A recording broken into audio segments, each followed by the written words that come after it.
Who doesn't love the vibes of insanely detailed post-apocalyptic worlds, right? Today, we're diving into some seriously epic zombie and post-apocalyptic games, and by the way, this is not a ranking video. So, ignore the number order, just in case some people might get mad. State of Decay 2. The game is very simple. It's a combination of lots of different survival game mechanics, but simplified and made a lot more enjoyable. Never felt like I was grinding at any point. The graphics, in my opinion, look great along with the driving, character movement, and gunplay. I think the skills and traits system is so well done, giving each character their own little personality, but I'd like to see this expanded upon even more in the next game. On paper, State of Decay 2 seems like the perfect zombie game. Big open sandbox, scavenging, survival mechanics, complex crafting, base building, community management, responsive hordes, etc. The only thing it seems to be missing is a traditional narrative and a central character. Metro Exodus. One of the best narrative-driven shooters I've ever played. The visuals, even on low, are still breathtaking. The atmosphere the developers created is insane. One of the most immersive and atmospheric games out there, with a great narrative, memorable characters, and an intense soundtrack that adds more to the emotional impact of the story of the game. Also, the game has 2 story expansions that are on the same high bar as the main game. The locations are really cool. There's a chapter for each season of the year, and you get to experience quite some interesting landscapes, ranging from snowy landscapes to desert places. I'd say the first chapter is probably the highlight of the game, but that does not mean the other chapters are boring. This game was an amazing post-apocalyptic experience, and it's one of those games that gets better and better as you progress. Mad Max. I gotta say it is one of the best movie-related games I've ever played, my favorite being King Kong on the PS2, though that might be my nostalgia talking. The combat, similar to games like Shadow of Mordor, is super satisfying and feels even better with each skill you unlock. The map is huge but still full of things to explore and do, and it actually takes a solid time to finish. The driving is alright. That, along with the menu UI, definitely shows that the game is more controller-oriented. However, it is still a blast. Vehicle combat is by far one of my favorite things in the game. There is no better feeling than harassing a convoy and chipping away at the support cars one by one to get that sweet trophy. I bought this game a couple years ago, and whenever I fall into a slump and don't know what game to play next, I play Mad Max again while I figure it out. Combat can be a little repetitive, but that's my only gripe about the game. If you like big, cinematic games with plenty of freedom and action, give it a try. The Last of Us. The Last of Us is one heck of a game. Visually stunning, with lush post-apocalyptic landscapes that'll make your jaw drop. The attention to detail is insane, from the infected zombies to the overgrown environments. And let's talk about the sound design. Those infected? Their screams will send shivers down your spine. I played this game back on PlayStation 3 and wow, I have never thought or imagined a game could be more than just a game. This should definitely go in the history books of greatest game of all time, as it still got everyone talking about it. The game has everything you could possibly imagine. The incredible story filled with emotions and chills as you progress, fighting and surviving your way, makes it even more amazing that it isn't just another shooter or fighter game, but it is a game that every move you make has a ripple effect. The graphics on PS3 was the best and absolutely breathtaking of what the console could achieve in its time for the game, but switch to PS5 and you will really see the amount of detail and stunning power of the current console has to offer for this game, which already has been the best on PS3. The game is a real survival game where nothing is just as simple, and rationing is key to your survival, and also when to use certain weapons for certain enemies made it more exciting as the decision rests on you. The fights are incredibly the best. From being able to use almost anything you can get your hands on, whether it's bricks, steel pipes, or good old gunfire power. The Walking Dead. The Walking Dead is a story-driven adventure game. Though it feels more like an interactive story than an actual game, it still got me from the first minute. There is not much gameplay in it. You walk here and there and talk to other people, and every now and then you need to make choices. But loved every part of this game. Some people may argue that your choices don't actually matter, and I'd say they are not wrong. But they are not right either. The choices you make in the game may not have an impact on the end itself, but it will have an impact on how the story gets told to you. Will you become a respectable man, or will you be an bad guy throughout the entire game? The choice is yours. What does matter here is the travel and not the destination. The graphics are enjoyable. You really feel like you're part of the original comics universe.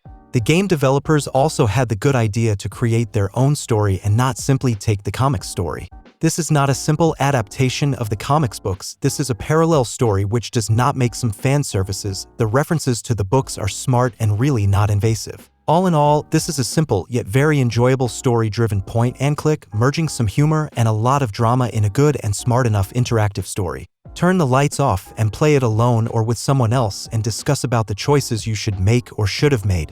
Left 4 Dead. Left 4 Dead is a 2008 first-person shooter game. This game is a cooperative zombie survival game. From intense zombie killing action to perfectly balanced gameplay mechanics, every moment is an adrenaline-pumping thrill ride. The teamwork required to survive adds a new level of excitement, fostering friendship and unforgettable memories with friends. The level design is amazing. You can choose how difficult the enemies you want to play. It offers a variety of environments that keep the experience fresh and interesting. Left 4 Dead is a fun game to play with friends and family. The graphics are so charming at the time that this game became popular. Even after all these years, the game still stands as one of the best co-op zombie games. The atmosphere is very dark compared to the second game in the series. The game is fun, especially if you play it with 3 more friends when it comes to the campaign. The community is also very helpful. I have not met toxic people. What's left of the players, because there aren't many anymore. I deeply regret that I did not catch the glory days of this game because it is very good. Dead Island 2. I've seen a lot of people say that Dead Island 2 isn't good, and honestly, after completing the main story, I honestly think the game was so good. It's a fantastic game that doesn't try to reinvent the wheel. An amazing zombie experience through and through, 9 out of 10 in my opinion. I love the flesh system and the combat, both simply make for a very satisfying experience. I like the small maps. At some point in an open world game, exploration and running between objectives tends to start feeling like a slog, and the small maps help prevent that feeling. The story was basic and uninspired, but I found it enjoyable still, and all the characters are pretty fun too. Dead Island 2 is actually refreshing. Didn't have high hopes for it. I absolutely love the fact that it's sectioned off in little mini open world areas that have cool little side stuff and vaults to open, even if you can't unlock something right away. It's nice to find the key or card to it later and encourages you to come back. Nothing is in your face difficult, and the combat is slightly repetitive but still fun with the sweet and sick dismemberment system. Try it out if you haven't. Dying Light 2. After more than 30 hours, I absolutely loved Dying Light 2. It has managed to, in my opinion, beat out Dying Light 1 at near everything it does. The combat is amazing. I just find it so satisfying the way hits land. I think the parkour is wonderful. I've had so much fun running around the city in different and creative ways. The graphics and quality mode are beautiful. Every character I have come across has an interesting quest, and the voice actors are phenomenal. Aiden is a cool character, and a lot of the times I find myself laughing at his sarcastic remarks.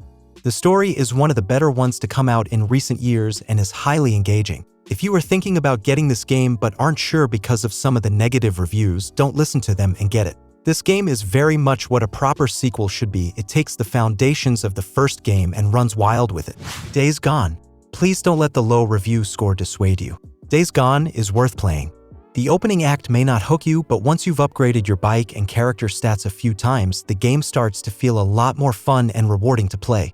The story is intentionally bleak at first, but I wouldn't say overly so. Without spoiling anything, your character acts the way he does for a reason, so that he can grow and change by the conclusion of the story. It's not some extremely dramatic shift, but it's there and it's enough. As far as gameplay variety, this is one of those games where you get out what you put in. It's true that the mission structure is basic. You can approach every enemy encampment as a cover shooter mission or deal with hordes the same way every time. Or you can start making creative use of the many gadgets and weapons you're carrying, as well as the environmental traps, both natural and man-made, to funnel, flank, and trap your enemies. This is a game that gives you a bunch of tools to combine in various ways to accomplish your goal. There is a lot of variety on the table. It's just a matter of whether you choose to think outside the box. Such an amazing experience. The graphics and world design are so damn good. I hope they can reconsider a sequel for this game. Horizon Zero Dawn. Played it on PC last year. To put it short, Horizon Zero Dawn is a stunning game.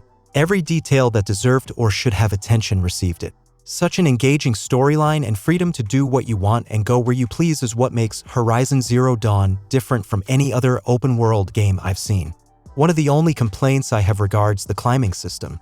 It feels a little restricted at times since you can only climb and move where yellow markers are placed, but that is one of the only complaints I have. There are post-apocalyptic scenes and real-life places sprinkled across the map, and with such fine details that it almost feels like you are in this world and witnessing reality. The dynamic weather system accompanied by day and night cycles genuinely adds to this world's realism. The storyline is very engaging as well and allows you to really sink into what is happening and provides you with an almost emotional bond with some of the characters you meet, Aloy mainly. Truly a masterpiece of a game. Great story, amazing characters, beautiful graphics. A little difficult, but I enjoyed it. Well everyone, that was all for this video. Goodbye.